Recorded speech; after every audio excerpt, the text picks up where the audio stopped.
Hola, ¿qué tal? Muy buenas noches. Soy Juan Ernesto Trejo y a nombre de Genaro Lozano, quien no podrá estar en esta ocasión, le doy la más cordial bienvenida a la mesa de Sin Filtro. El tema de esta noche es la política exterior de México y la Organización de las Naciones Unidas. Acompáñanos la siguiente hora, no le cambie. Iniciamos el debate.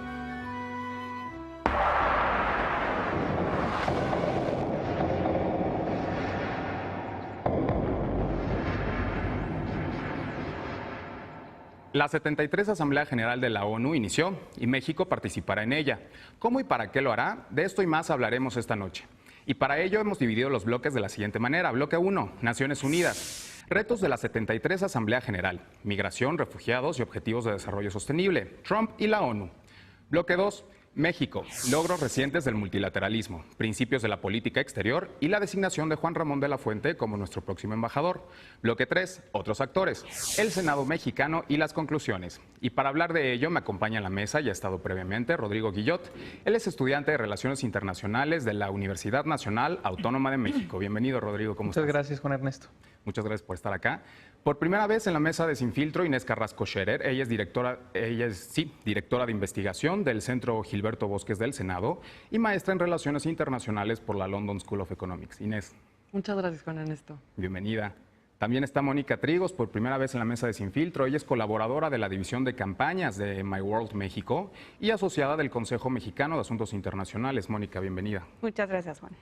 Qué bueno que estás acá. Y Farid Hanan Goiri ya ha estado previamente en esta mesa de Sin Filtro. Él es tesista y estudió Relaciones Internacionales y Economía en el ITAM. Farid, bienvenido nuevamente. Gracias, Juan.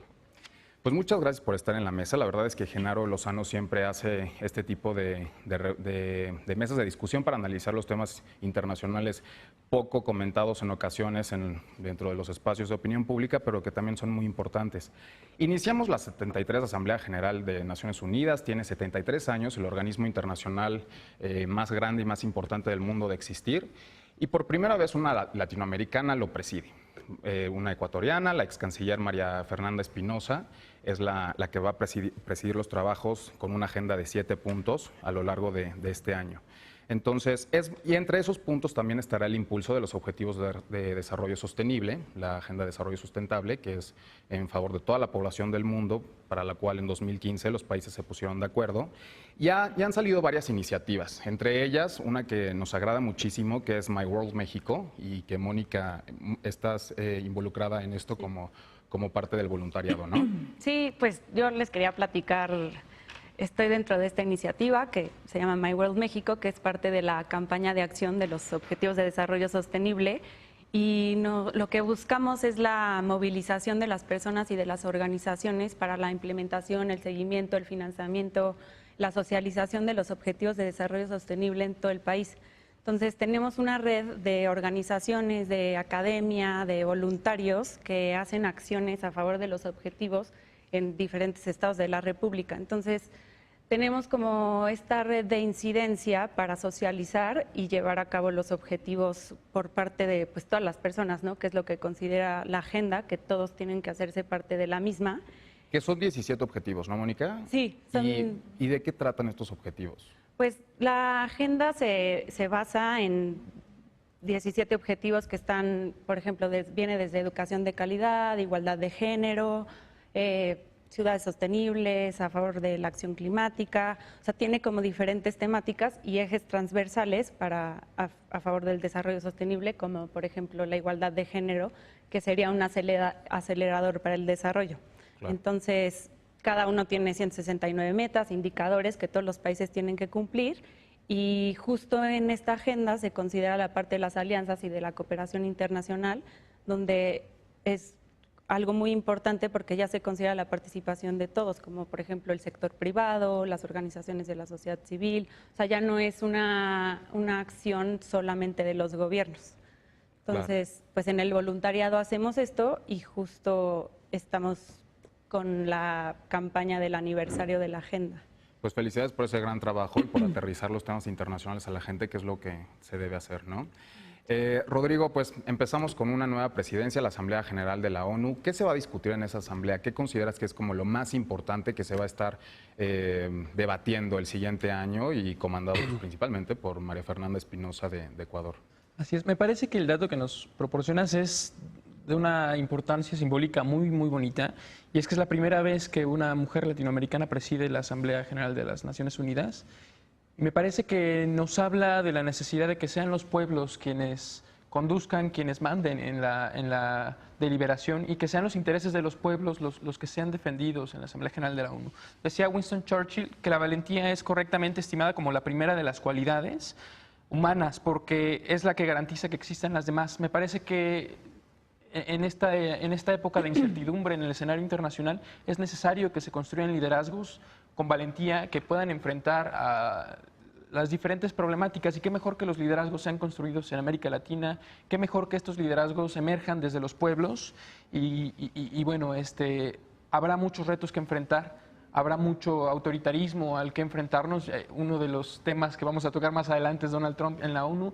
Y justamente yo creo que son los pueblos los que tienen que salir adelante y abanderar las causas que son necesarias defender para los intereses de la gente, como bien decía la compañera, y no solamente los intereses económicos o políticos de las grandes potencias. Me parece que es un reto fundamental.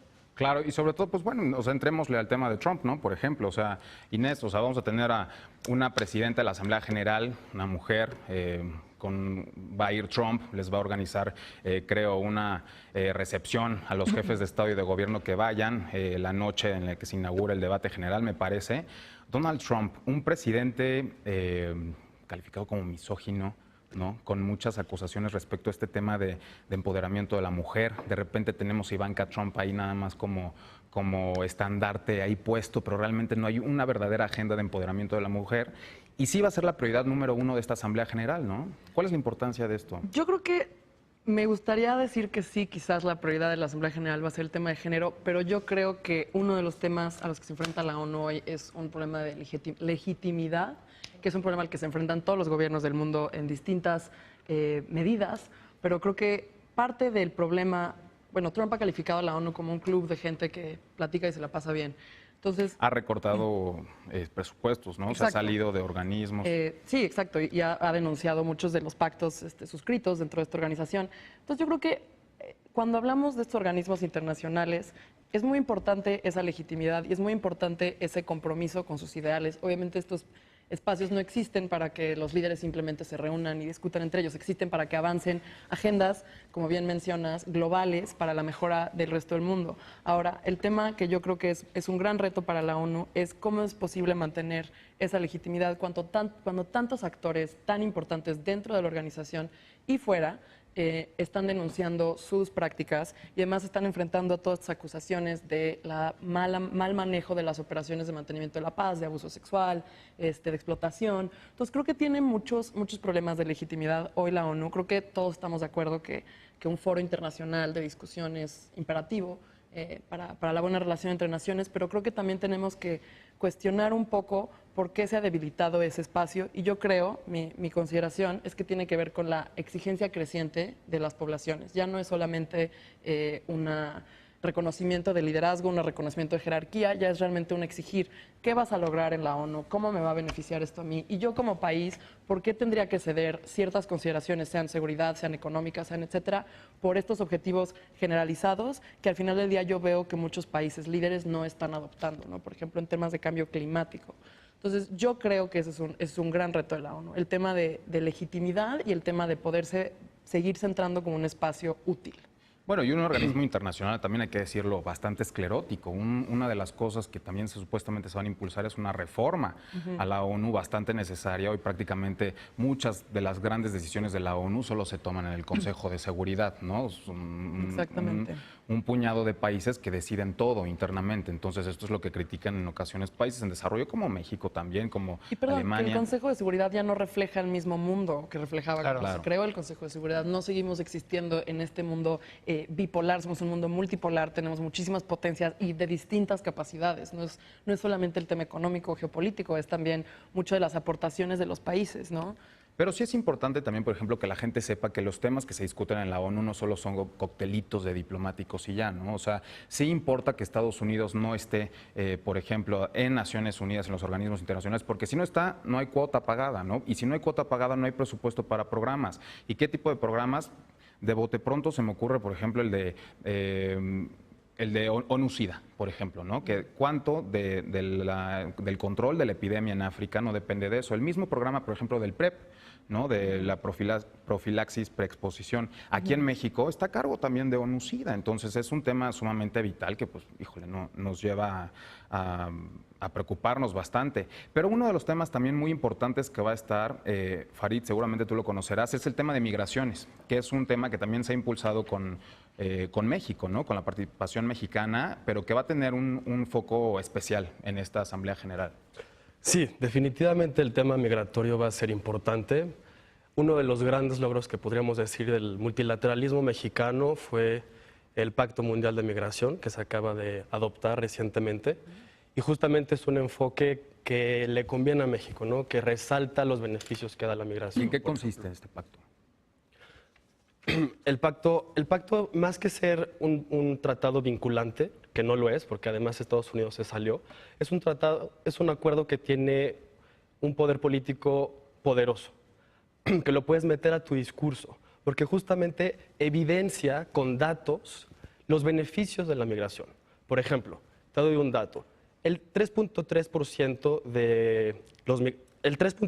de población es migrante y ese 3.3% aporta el 9.9% del PIB mundial. También se evidencian cómo las remesas no son solamente del norte a sur, sino que de sur a norte y de sur a sur.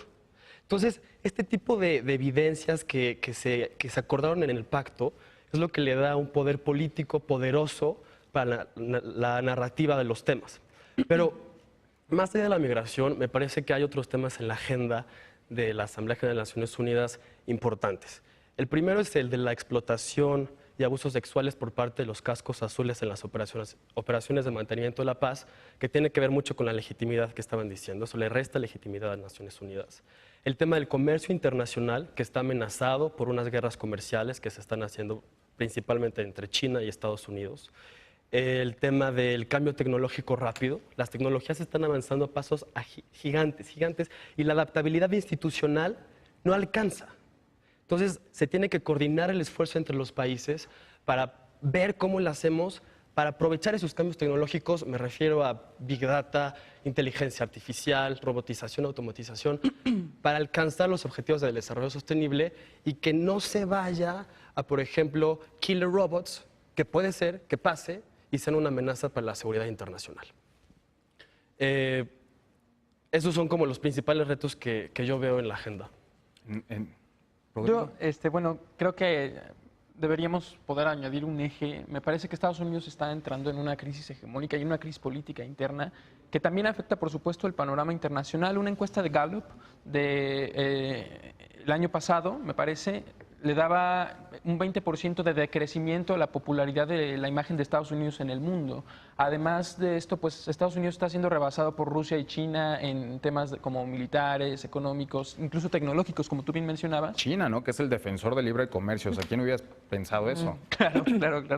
Y bueno, la guerra comercial que mencionaba nuestro compañero, yo creo que viene en esta lógica de una falta de comprensión del nuevo panorama económico mundial en el que Estados Unidos pues ya no está siendo el hegemón, ya no está siendo la única potencia que puede dictaminar cómo corre el mundo y bueno, eso es un hecho que tenemos que aceptar y que tenemos que además empezar a analizar para trabajar en ello. Estados Unidos ya no va a ser la única potencia que dicte su palabra en el mundo y bueno, México y la ONU tienen que adaptarse a esta nueva realidad y buscar pues, nuevas formas de incidir en la realidad mundial. Y yo regresaría que todos los temas que mencionaste regresan a esta falta de legitimidad, porque por ejemplo, ¿qué fundó la ONU? Esta creencia que todos los países tienen unos intereses en común, esta creencia en el libre comercio, esta creencia en ciertos valores compartidos, que ya estamos viendo que no son valores compartidos, y yo creo que eso puede verse siempre como un lente negativo, pero yo creo que también nos está faltando mencionar que esta falta de congruencia con lo que era y lo que es tiene que ver con que están participando actores nuevos, están participando mujeres,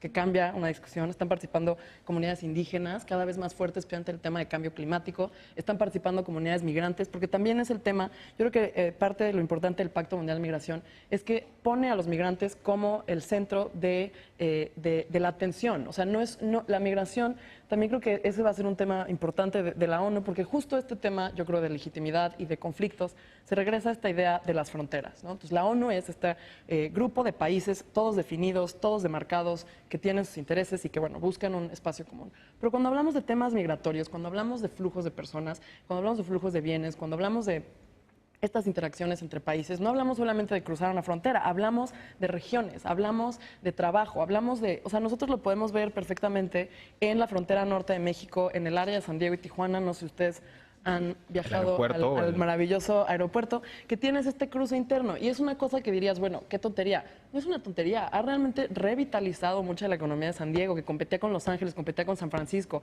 También ha sido un atractivo para México, porque ahora es más barato volar a Tijuana y entrar ahí a San Diego. O sea, creo que tenemos que hablar también, pensar más allá de estas ideas, quizás que vienen de rezagadas de esa época, de estas fronteras de una manera tan estructuradas, porque creo que claramente los países tienen que tener su soberanía, solo pueden ejercer su poder dentro de sus territorios, pero creo que cada vez más no hay manera de negar que la cooperación es la única manera de lidiar con estas temáticas, que no son problemas, son realidades. La migración, como tú bien decías, muchas veces puede ser muy productiva y la idea es buscar cómo hacer productiva esa migración, cómo integrar a nuevas personas a estas distintas economías. Y creo que ese es un tema muy complicado. Soberanía, déjenme decir algo, soberanía es un tema sumamente vital y lo vamos a tratar en el siguiente bloque y déjenme hacer un brevísimo corte y regresamos. Esto es Sin Filtro, no se vayan, continuamos.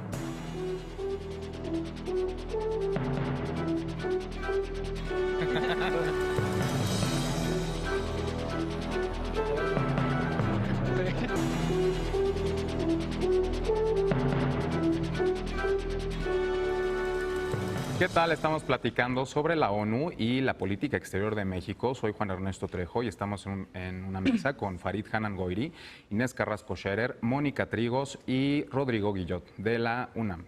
Estamos platicando un poquito de este tema de la importancia de Naciones Unidas en la actualidad y tú querías decir algo, Mónica. Sí, yo creo que justo como recopilando todo lo que dicen, sí hay dos pesos, que es esta parte de los que quieren la cooperación internacional, el multilateralismo, y por otro lado esta xenofobia, nacionalismo, como que esta parte que ha impulsado mucho el gobierno de Estados Unidos. Y también creo que veo este mes va a presidir Donald Trump el Consejo de Seguridad y trae también como mucho conflicto entre si meter el tema de Irán, como el tema de Jerusalén, o sea, cómo él quiere dictar todo lo que va a suceder y hay mucha controversia sobre los temas, ¿no? Entonces creo que hay como mucho, o sea, es difícil ver hacia dónde va la ONU, hacia dónde va la Asamblea General, qué es lo que quieren los países, incluido México, cuál ha sido la parte de México, cuáles han sido las contribuciones, cuáles son los temas relevantes, que creo que es como muy importante que se analicen en estos momentos. Y por otro lado, en el tema que hablaban de la migración, nada más para agregar, yo creo que es muy importante el logro, lo que se ha tenido y también la parte de los refugiados y la crisis humanitaria que se está viviendo. Y creo que es muy bueno lo del Pacto Mundial de Migración, pero para todo, como para la Agenda 2030, como para el pacto, creo que hay muchos detractores, ¿no? Creo que hay muchos actores que no quieren que hayan cosas que sucedan, ¿no? Como, por ejemplo, cuáles son los negocios lucrativos, como el de las armas, el de la trata de personas, o sea, cómo van a tomar acciones los países en contra de todas esas acciones, a pesar de que haya un marco como el Pacto Mundial de Migración. Entonces, agregando dos temas, 2 puntos, uno el de migración. El Pacto Mundial de Migración son 23 objetivos concretos. Ya discutimos aquí algunos, y hay uno en especial que ahorita acaban de sacar a colación, que es el de la trata de personas, que es algo de lo que no se habla, ¿no? La migración es pues un camino sí difícil, te puedes morir, ¿no? Si te quedas ahogado en el mar, por ejemplo, pero también te puedes quedar esclavizado, ¿no? Y ser pues un esclavo sexual el resto de tu vida. Y ese es un tema, por ejemplo, que se aborda en el Pacto Mundial de Migración. Ahora, otro reto de la Asamblea General que tiene que ver con los Objetivos de Desarrollo Sostenible es la implementación de los objetivos. Porque sí, suenan padrísimo, 17 objetivos, pero hay que recordar que esta Agenda 2030 se acordó de manera política. A diferencia de la agenda pasada, de la del 2000 al 2015, que fue como consensuada entre expertos, técnicos, Banco Mundial, la ONU y tal, esta se acordó con participación de la sociedad civil, pero principalmente por los países. Entonces es una agenda un tanto política que puede pecar de idealista. Y es ahí donde hay que tener mucho cuidado, porque, por ejemplo, México tiene en uno de sus objetivos crecer al 4%. Vaya, si desde 1990 al 2015 el promedio de crecimiento económico es del 2.5%, que alguien me diga cómo vamos a crecer al 4% de aquí al 2030. Ojalá y se pueda. Pero sí hay que tener consciente que puede ser idealista y que hay que tener un poquito más de realismo teórico para ver cómo afrontar esto e implementarlo de manera concreta. Claro, oigan, y muchas veces la gente puede pensar, ¿de qué sirve, no? O sea, tener este tipo de tratados internacionales, de pactos, o sea, ¿en qué me benefician? ¿Cómo es que aterrizan a mi día a día, no? Y en ocasiones, pues, a veces influye muchísimo el cómo el gobierno se lo hace llegar a la gente, ¿no? Y en eso también depende mucho de la política exterior, por ejemplo, de un gobierno. Y en este caso, en México vamos a comenzar a vivir con la entrada del nuevo gobierno, ya un debate tremendo entre los principios de política exterior. Tenemos principios de política exterior, están en la Constitución, han sido reformados recientemente desde hace, me parece, 2011, fue la última vez que se incorporaron nuevos principios, y estos van a ser pieza clave de nuestro debate, ¿no? Y de hecho, la persona quien supuestamente presidiría la Comisión de Relaciones Exteriores en el Senado, Héctor Vasconcelos, es una persona que cree que debemos mantenernos al margen. También el próximo canciller, Marcelo Ebrard, cree esto, ¿no? Pero por un lado hay mucha gente que dice, bueno, nos ha tocado muchísimo posicionarnos, a lo mejor y no estamos tan bien posicionados en el mundo ahorita, pero en donde estamos ya lo logramos y con mucho esfuerzo. Si hacemos eso, nos vamos a volver a retraer. ¿Qué podemos rescatar de esto, Rodrigo? O sea, ¿cuál sería tu apreciación y para dónde debería virar México, dado el mundo como lo tenemos ahora? Tradicionalmente la política exterior mexicana se ha regido por los ejes de la soberanía, el desarrollo y la cooperación. Me parece que es un buen límite, es una buena delimitación de la acción de la política exterior mexicana. Y yo sí creo que habría que criticar las decisiones de política exterior recientes en los últimos sexenios, que han dejado de lado la doctrina Estrada, por ejemplo, que es el principio de la no intervención en la política dentro de otros estados, o la doctrina Carranza, que intenta aislar políticamente la realidad nacional de lo que pasa en el mundo. Me parece muy grave, por ejemplo, una serie de errores que cometió Luis Videgaray el sexenio pasado, en el sentido de invitar a un candidato presidencial estadounidense y darle trato como de jefe de Estado, y después, pues notoriamente la política exterior mexicana, ya con Trump en el gobierno, se subordinó a los intereses de Estados Unidos, me parece que muy claramente. Lo vimos, por ejemplo, cuando se expulsa de México al embajador de Corea del Norte, y eso, bueno, pues causa una imagen pública de México muy negativa, porque además unos meses después Corea del Norte y Estados Unidos tienen un acercamiento y México se queda ahí, digámoslo, en el limbo, ¿no? Además, pues no estamos siendo consecuentes hasta el momento en cuanto a temas, por ejemplo, muy importantes como la migración, en el sentido de que estamos reclamando un muro en la frontera norte, claro, y al mismo tiempo estamos militarizando nuestra frontera sur. Este tipo de prácticas han dañado la imagen del país en el mundo, y me parece que tenemos que regresar a lo básico, a lo tradicional que nos ha funcionado. México ha sido un puente cultural, un puente político, un puente social entre los continentes e incluso entre las mismas regiones de nuestro continente en América Latina. México siempre ha sido una referencia cultural y política para Europa, para América Latina, y yo creo que eso es algo que tenemos que rescatar. Yo tengo una réplica tajante.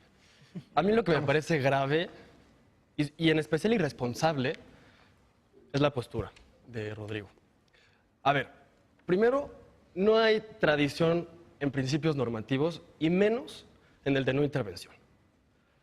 Si lees el libro de Gómez Robledo, te vas a dar cuenta que Juan Manuel Gómez Robledo, te vas a dar cuenta que la interpretación del principio normativo de no intervención no es inmutable, cambia dependiendo de la circunstancia internacional, dependiendo de la circunstancia nacional, dependiendo de la circunstancia entre estados. Entonces, primero no podemos decir que hay algo tradicional de no intervención, porque eso ha cambiado desde que se inventó la doctrina a la fecha. Independientemente de eso, porque eso está a expensas de cómo lo quiera interpretar el Ejecutivo Federal, ¿no? Es una cuestión cuasi filosófica de la hermenéutica del dispositivo Pero la doctrina 89 Estrada fracción tiene 10. muy claro Permítame, el no déjame intervenir, terminar, el no intervenir en la política. Déjame exterior de terminar. los Entonces, estados. además de que no es inmutable, es irresponsable, pero no irresponsable en el sentido social, es irresponsable en el sentido legal. Te voy a decir por qué. En el 2005, en la Cumbre Mundial de Naciones Unidas, se acordó la responsabilidad de proteger. Y en la responsabilidad de proteger dice que los estados tienen la responsabilidad legal de proteger a los ciudadanos a cuyo gobierno no los puede proteger de los principios básicos. Por ejemplo, en el caso de Venezuela, ya se dijo que hay evidencia para la acusación de crimen contra lesa humanidad. El crimen contra lesa humanidad entra como justificación para responsabilidad de proteger y ahí México tiene que alzar la mano y proteger a los venezolanos, que son latinoamericanos como nosotros, y no quedarse cruzados de brazos. Pero es que si hace eso también tendría que, por ejemplo, tomar una postura más enérgica en cómo se está tratando a los migrantes hoy en Estados Unidos, en la situación en Israel, por ejemplo, en la situación en Medio Oriente. Y me parece que México no puede tomar una postura beligerante. La crítica que se le hace a la doctrina Estrada, y la cual te puedo aceptar, es... hay quien dice que no es moral el aceptar o no aceptar un gobierno según es acusado de violar derechos humanos. Pero a mí me parece que el papel de México en el contexto internacional ha sido muy claro y ha sido difuminado últimamente. Me llama la atención que tomes el ejemplo de Venezuela cuando yo, por ejemplo, estaba hablando de la migración y de los derechos humanos de los migrantes en la frontera sur. Yo estaba hablando de una subordinación de la política mexicana a los intereses de Estados Unidos.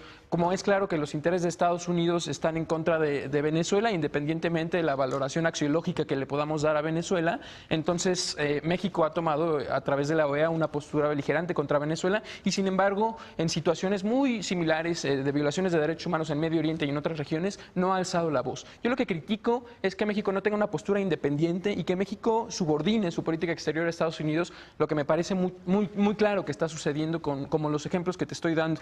Además, tomando en cuenta la tesis que postulaba hace unos momentos, en la que me parece claro también que Estados Unidos está cayendo en una crisis hegemónica a nivel internacional y además una crisis sociodemográfica, política e incluso económica en su interior, me parece que es un error grave seguir queriendo subordinar la política mexicana a los intereses de Estados Unidos cuando estamos viendo el desplome garrafal que está haciendo Estados Unidos y cuando estamos viendo el abuso a los derechos humanos de Estados Unidos en el mundo y ahí México no dice nada. Me parece que es hipócrita esta postura y me parece que entonces para evitarnos estos problemas y para evitar confrontarnos de manera directa con las potencias y más bien abonar a la realidad mundial de manera cooperativa, de manera del desarrollo, con los ejes que el nuevo gobierno está proponiendo, que son respeto, amistad, paz y cooperación, lo mejor es, como dice el lema del nuevo gobierno, que la política exterior, la mejor política exterior es la política interior, porque no podemos hablar como referentes morales al mundo cuando aquí en México se están violando derechos humanos de migrantes y cuando aquí en México nos estamos subordinando a los intereses de otras potencias. Oigan, y con este debate que ya está buenísimo, que ya se armó acá, sí hay como un cierto temor de que con estos principios de política exterior dejemos de ser como, dejemos de tener la estrellita del multilateralismo, ¿no? Porque sí hay algo que la mayoría de las personas que se dedican a los temas internacionales, los que estudian relaciones internacionales, diplomáticos, cualquier asesor que esté en una empresa, sabe, ¿no? Que los temas multilaterales siempre han sacado la diplomacia de México a la cabeza. Es como el estandarte, es como la joya, la corona, ¿no? Y sí preocupa un poquito que dejemos de tener este protagonismo con base en el esfuerzo, porque al final de cuentas, pues no en balde, el secretario general de la ONU, Antonio Guterres, acaba de designar a Luis Alfonso de Alba como jefe negociador de la COP19, ¿no? Cuando Luis Alfonso pues, fue prácticamente el negociador de la COP cuando fue aquí en México, en Cancún, no sé, o sea, nuestros diplomáticos en Nueva York, en Ginebra, en Viena, en todas estas sedes, pues salen, ¿no? a tratar de dar la cara por México y a mi parecer lo hacen bastante bien y a mi parecer es lo que más enaltece la política exterior mexicana. Y quien va a tener la responsabilidad de continuar con eso, que es uno de los temas de este bloque, para seguir con el debate, porque estoy seguro que va a dar mucho de qué hablar también, es la designación de Juan Ramón de la Fuente, ex rector de tu universidad, Rodrigo. Y pues quien va a estar en Nueva York de confirmarse en el Senado, ¿no? A partir de diciembre, enero, cuando esto sea y cuando supla a Juan José Gómez Camacho en Nueva York, quien es nuestro actual representante. ¿Qué opinas de esta designación, Inés?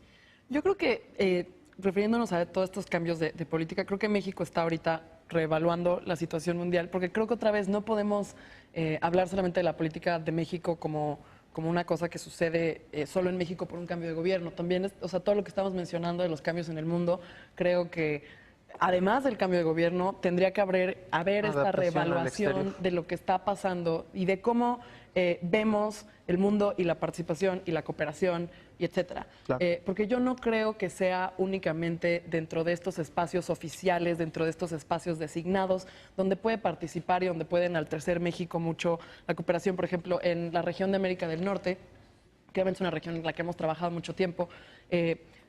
Eso, por ejemplo, ahí sigue habiendo, aunque haya de repente a menudo roces entre los diálogos de alto nivel, entre los ejecutivos de los 3 países y los países de Centroamérica que nos siguen, que también son parte de nuestra comunidad norteamericana de muchas maneras. Creo que sigue habiendo una cooperación y un trabajo constante, directo de todas las personas, de todos los servidores públicos, de todas estas personas que están en la frontera, interactuando entre ellos. O sea, creo que también se nos olvida mucho y nos quedamos solamente en esta parte de los diálogos y de los espacios más enaltecidos. Pero este tipo de trabajo se hacen todos los días, se hacen desde todos los lados y se hacen también desde la sociedad civil, que eso es algo que yo también traía como un tema que me parecía importante en términos de actores. Y creo que esta designación, digo, vamos a ver cómo procede posteriormente en el Senado, pero me parece que es eso, es una reconsideración, reconfiguración de cómo ve México el mundo, de cómo se quiere ver a sí mismo el mundo, y creo que no se ha dicho la última palabra, creo que todavía ni siquiera ha llegado este nuevo gobierno, creo que todavía tenemos una gran cancha para ver cómo se van aterrizando estas ideas y de qué manera encuentra México espacios para impulsar su política, impulsar la imagen del país y también continuar fortaleciendo relaciones entre todos estos actores que nos interesan y que no, otra vez regreso, no se quedan solo en el nivel más alto del Ejecutivo. Claro. Mónica, la designación como Juan Ramón de la Fuente, como nuestro rostro multilateral mexicano hacia el mundo. Pues, yo creo, nada más para, retomar un poco, yo tengo una visión un poco más pesimista, o sea, sé que todavía no llega el nuevo gobierno, pero sí creo que no se le ha dado la prioridad a la política exterior, que creo que es un tema que pasa cada uno de los gobiernos y todos los internacionalistas tenemos que ir a defender. Niveles de frustración tremendos.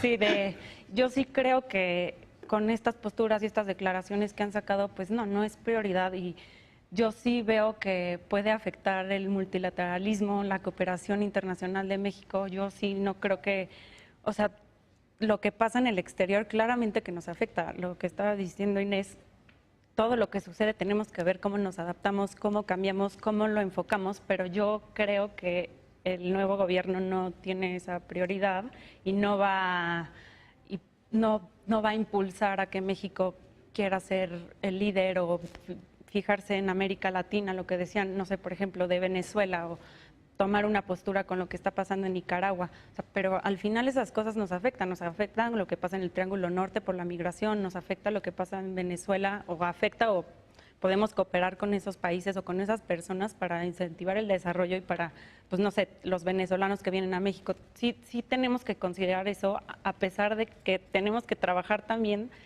sobre la marcha, junto con eso, con lo que pasa con los migrantes en Estados Unidos, con lo que pasa los migrantes en tránsito. O sea, no nos podemos cerrar a lo que pasa en el exterior solamente por concentrarnos en lo interior. Ya no, el mundo globalizado creo que ya no va hacia allá, ya no va hacia ese camino. Y de lo de la designación, creo que, pues, si va bajo esta línea, creo que podríamos, o sea, aunque tenga un muy buen perfil, creo que si no queremos tener el liderazgo como país y con la política exterior, creo que pues se pierde, o sea, es bueno que tenga el buen perfil, pero si no es la prioridad.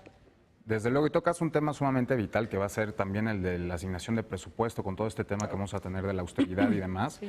Cancillería siempre ha sido la secretaría pues, de las más castigadas, ¿no?, en el tema presupuestario y a veces pues, los funcionarios acá no entienden todo el trabajo que desempeñan los diplomáticos en el exterior, las labores consulares, pues no es algo con lo que puedas sobrevivir con un sueldo de 20,000 pesos, ¿no? A los precios de Nueva York, a los precios de Londres, a los precios... Y lo necesitas porque tenemos muchísimos nacionales en el consulado que necesitan ser atendidos en el consulado de Nueva York, por ejemplo, ¿no? O sea, es un tema muy complicado, pero regresemos con él, regresemos con el tema del presupuesto y sigamos debatiendo la asignación de Juan Ramón de la Fuente.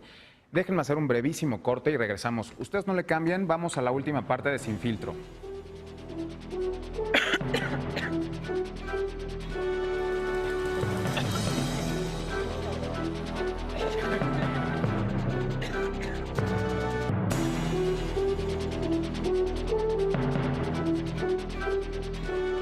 Gracias por estar esta noche con nosotros. Estamos platicando con Farid Hanan, Rodrigo Guillot, Inés Carrasco Scherer y Mónica Trigos. Estamos platicando acerca de la política exterior de México y Naciones Unidas y nos habíamos quedado en el tema del presupuesto y de la austeridad. Es un tema no local, me parece que es un tema internacional. Por ahí creo que hay como estudios de la OCDE que hablan de esto, ¿no? Sí. Inés. Son unos estudios recientes, la OCDE, la Organización de Cooperación y Desarrollo Económicos, hacen estos estudios de los niveles de gobernanza en el mundo y una cosa que consideran para un estudio reciente fue el gasto público y si es eficiente o no. Entonces hicieron todas estas métricas considerando distintos países y los posibles espacios de mejora, ¿no? Porque evidentemente, otra vez, regresando a este tema de la legitimidad, de la corrupción, de todo esto, un gran tema que se enfrentan todos los gobiernos es dónde está este dinero, dónde se va, cómo le sirve a la gente. Y en efecto, creo que en temas de políticas generales es un contexto global de que la gente otra vez le exige más a los gobiernos, le exige más claridad. Y creo que particularmente en temas de política exterior puede a veces ser muy difícil para la gente relacionar cómo es posible que ese tipo de dinero se aterrice hacia ellos. Y especialmente cuando cuando hay tanta distancia muchas veces, entre la vida de la gente de diario y los intereses de política exterior de los estados, ¿no? Entonces creo que sí es un tema. Y creo que uno de los temas también que a veces a la gente le cuesta trabajo entender de la vida de los diplomáticos, del servicio exterior, y que sí creo que es un pendiente, es el tema de rendición de cuentas. Porque, por ejemplo, los senadores constitucionalmente tienen que ratificar un embajador y a un cónsul general, ¿no? Entonces, van los embajadores, los cónsules, hacen su mini grilla, su mini lobby ahí en el Senado, los ratifican y no les vuelven a ver la cara. Entonces, hoy por hoy un mexicano, salvo en la glosa del informe de lo que diga el presidente sobre los resultados de política exterior, no nos enteramos qué es lo que ocurre en el Reino Unido. No, bueno, quizás sí, si estamos ahí siguiendo las cuentas de Twitter y demás de los diplomáticos que sí son muy tuiteros y muy de redes, pero justo es eso, depende de la persona. Claro. No es un tema institucional. Exacto. Tenemos una embajada en Azerbaiyán. ¿Qué ha habido, no? Relaciones México con un país como Azerbaiyán, ¿qué hay? O sea, a lo mejor y sí hay, pero hoy por hoy yo no las conozco, ¿no? Entonces también sí es algo muy importante que por ahí en la legislatura anterior senadoras proponían, ¿no? Este mecanismo de rendición de cuentas desde el Senado, que es otro de los actores de la política exterior mexicana, constitucionalmente tienen que acompañar a la política, analizar y estudiar, ¿no? Que es también parte, algo que hacen en el Gilberto Bosques. Y que ahora vamos a ver, pues, un ejecutivo con Morena, ¿no? Y un Senado también con Morena. Entonces, ¿podrá haber un sistema de pesos y contrapesos, Rodrigo, realmente en este mecanismo que vamos a presenciar a partir de diciembre? A mí me parece que sí, y una prueba de ello es lo que pasó hace algunos días con la designación de las comisiones. Justo lo platicábamos, que algunas regiones fueron para diferentes partidos. Y pues un grupo importante del grupo parlamentario de Morena dijo que el acuerdo todavía no estaba y digamos que ahí dio un jalón al coordinador Monreal. Y me parece que ha sido notorio que hay debate, pues, que hay debate, que hay intercambio de ideas y esperemos, es un reto que tiene el nuevo gobierno, el gobierno entrante, a seguir promoviendo el diálogo, promoviendo el debate y pues, promoviendo la inclusión de todos los puntos de vista, tanto de la política interna en México, tanto de los temas locales, nacionales, como los temas internacionales. Y bueno, yo sigo en la línea de que la política exterior debe regresar un poco a lo tradicional. Esta es la postura que se ha votado a través de, tú lo decías, Marcelo Ebrard, el senador Vasconcelos, son de la misma idea. esas ideas fueron propuestas Héctor Vasconcelos, que estaría en Relaciones Exteriores. en Relaciones Del Exteriores, Senado. presidiendo la comisión, y Marcelo Ebrard, que sería el canciller del gobierno entrante, pues la postura siempre fue clara, ¿no? Y siempre se debatió siguiendo esas directrices, y al final pues el voto decidió que el gobierno entrante fuera el que es. Y pues bueno, entonces esto nos habla de una visión del pueblo mexicano, de diferencia con lo que ha sucedido en la política exterior y en la política interior de México en general. Sí fue muy claro, por ejemplo, retomando un poco el tema de Donald Trump viniendo a visitarnos, que el mexicano se enojó porque además Donald Trump nos venía insultando desde hace ya meses, y regresando a Estados Unidos volvió a mofarse el pueblo mexicano. Yo concuerdo contigo en que no hay que cerrarse al exterior.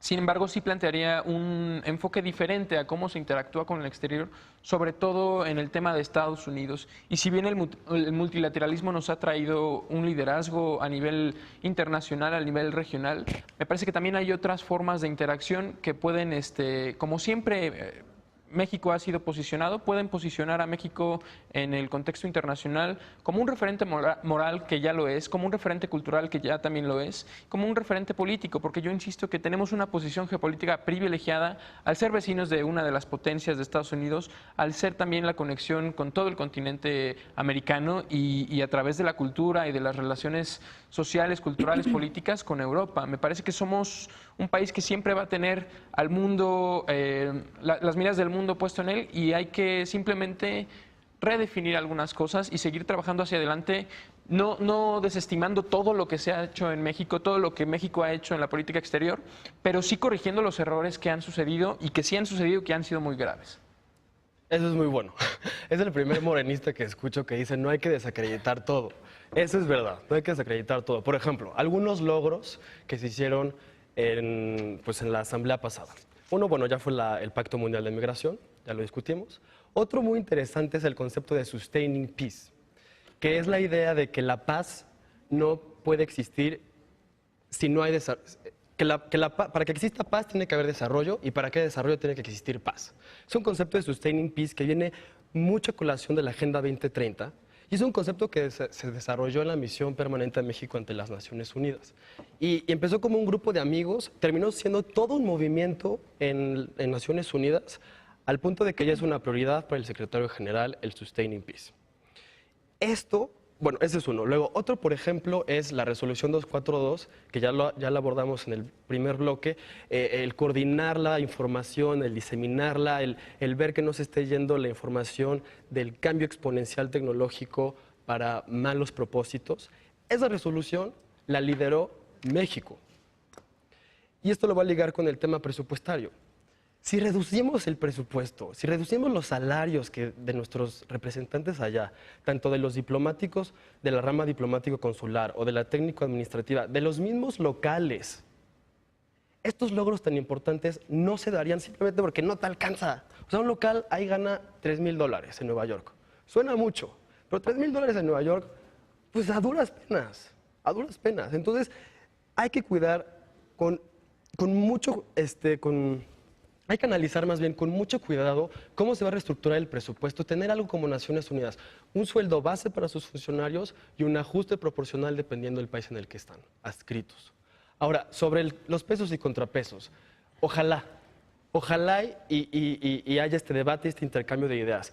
Viendo los números, como que no pinta, ¿no? Porque pues tienen mayoría simple en el Senado, entonces yo francamente dudo que algún día le digan a López Obrador, oye, pues sabes que tu embajador no nos gusta, mándanos otro, o este tratado no nos Que él gustó. prometió que iba a mandar siempre los mejores perfiles. ¿no? Ojalá, pero yo le apuesto más a lo que Mónica está haciendo. Yo le apuesto más a actores como organizaciones de la sociedad civil que han tenido un crecimiento en su importancia gigante. O sea, Y eso es algo muy interesante, porque perdón que te interrumpa, porque justo el grupo parlamentario del PAN acaba de sacar una iniciativa para hacer el Consejo Ciudadano de Política Exterior. Y es algo bien interesante, porque es algo como, a ver, ya existe organización civil organizada, está Comexi, en donde está Mónica. Ya hay muchísimos académicos, nosotros estudiamos, soy internacionalista, están en el ITAM, gente que estudia en el extranjero, en la UNAM, por supuesto, en la Ibero, en el Colmex, el próximo canciller es del Colmex, estudia Relaciones Internacionales ahí, en fin. hay una enorme gama de expertos que ahora pueden tener voz y acompañar este esfuerzo, ¿no? Sí, claro. Sí, justo también de lo que hacemos en My World México es como darles espacio a todas esas organizaciones que no tienen un lugar en la mesa. Entonces, siempre es como llamar a algún representante, como todo está focalizado en la Ciudad de México, pues normalmente las personas que están aquí son las que representan, pero tratamos de que estas organizaciones, estudiantes, tenemos unos embajadores en todo el país, representen lo que hace su organización y puedan tener un lugar en la mesa, puedan tener incidencia en la política pública. Justo también ya se abrieron los consejos nacionales de la agenda y también los comités conformados por diferentes organizaciones de la sociedad civil. Entonces, yo creo que sí tenemos, o sea, desde el poder ejecutivo, legislativo, se tiene que ver esta visión integral de todos los agentes que participan en el cambio, en el desarrollo, ya sea de política exterior, política interior, pero sí estar conscientes de que sí se está transformando el modelo de cómo la gente quiere incidir y la gente quiere participar.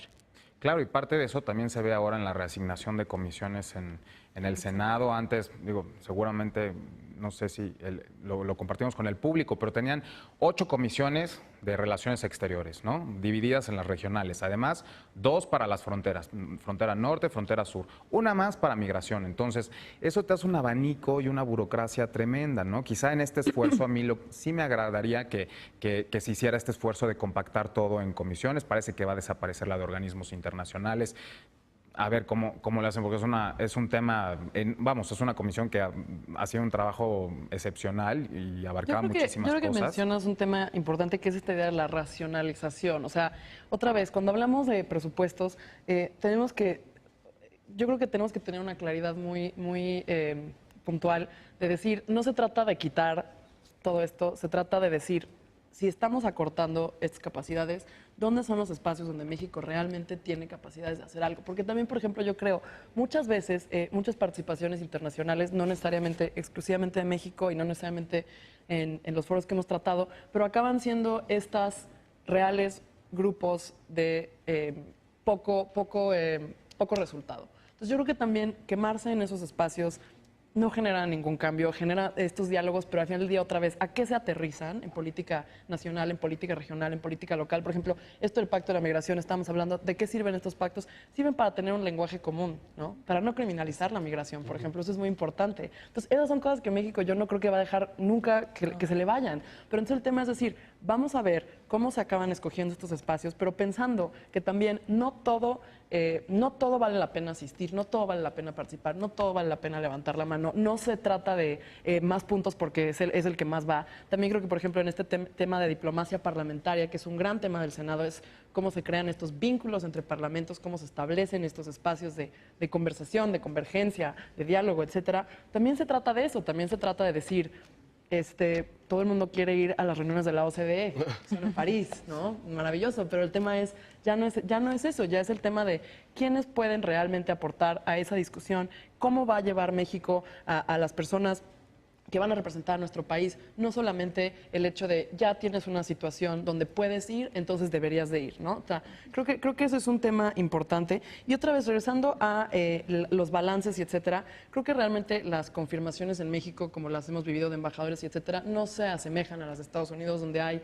un debate mucho más robusto, aunque hayan habido más fuerzas de oposición. Entonces también creo que eso es un poco aterrizarlo a la realidad nacional de nuestros propios procesos. Nada más como comentario al respecto.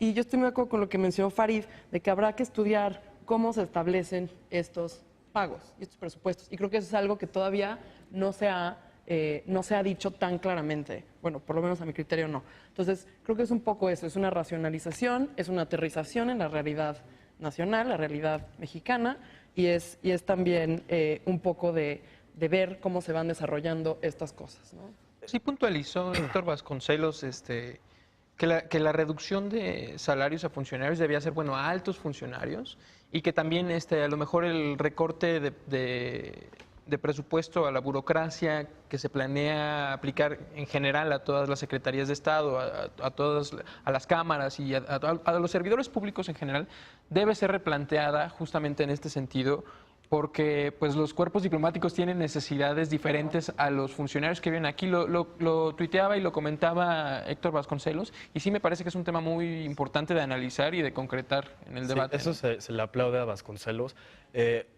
Me gustaría ligar lo que dijo de Vasconcelos con la designación de Juan Ramón de la Fuente que causó Rapidísimo, debate. porque ya estamos encima de tiempo. A ver, el que hayan designado a Juan Ramón de la Fuente después de haber designado a Vasconcelos le resta credibilidad al gobierno, porque primero dicen una cosa, después dicen otra cosa. Primero dicen que la gasolina va a cambiar, después dicen que se va a quedar fija. Entonces, esta serie de contradicciones le restan credibilidad al gobierno, y en el tema multilateral la credibilidad es importantísima para que las negociaciones lleguen a buen puerto. No estoy diciendo que Juan Ramón de la Fuente no sea competente, aunque sea artículo 7. Hay muchos artículos 7 muy buenos, como Mónica Aspe en la OCDE. Aparte va a llegar un equipo buenísimo, encabezado por Sandoval, por Felipe García Landa, por Bruno Figueroa, recientemente por Judith Arrieta, que seguro dejó un legado ahí ya todo planchado. O sea, va a estar bien, pero sí vale la pena reflexionar sobre la consistencia de las declaratorias y también sobre la posibilidad de modificar el artículo número 7 de la Ley del Servicio Exterior Mexicano para limitar el nombramiento de diplomáticos temporales. Claro. No, y hay mucha gente que dice que a lo mejor y Juan Ramón de la Fuente hubiera estado buenísimo para la sede de, ¿cómo se llama?, en la UNESCO, ¿no? Como nuestro representante en la UNESCO, o como nuestro embajador en Austria, en Viena, en donde está el Organismo Internacional de Drogas y Delito, ¿no? Pero bueno, lamentablemente se nos acabó el tiempo. Les agradecemos muchísimo por estar con nosotros, Rodrigo, Mónica, Inés y Farid. Gracias. Muchísimas gracias. Yo soy Juan Ernesto Trejo. Nos vemos. Bueno, Genaro Lozano ya regresa el siguiente domingo a Sin Filtro. No se pierdan de lunes a viernes Foro Global a las 11 de la noche y Sin Filtro también los domingos a las 11 de la noche. Muchísimas gracias por acompañarnos.